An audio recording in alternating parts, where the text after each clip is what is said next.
Views banyak, 50,000 followers, tapi konten kosong, zero value. Kalau tak video mengajuk lirik lagu, tutorial pakai makeup. Patutlah kamu bertiga ponteng kelas bahasa Inggeris saya tadi. Saya ponteng kelas Cikgu Dafi sebab saya rasa subjek BI ni macam tak membimbing masa depan saya sangat. Kamu bertiga tahu tak, kalau nak jadi pepengaruh yang berjaya pun perlukan ilmu pengetahuan.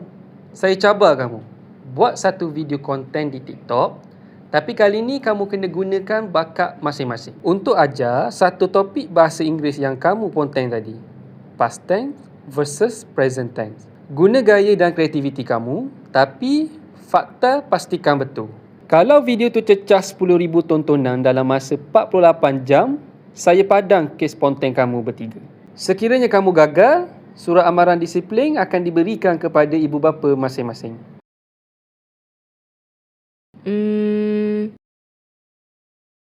Baiklah, kami setuju.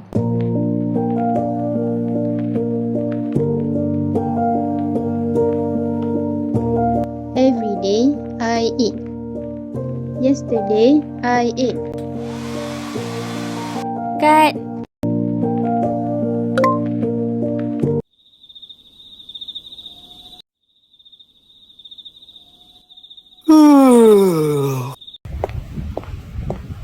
Video kami dah berjaya melepasi 10,000 tontonan di TikTok.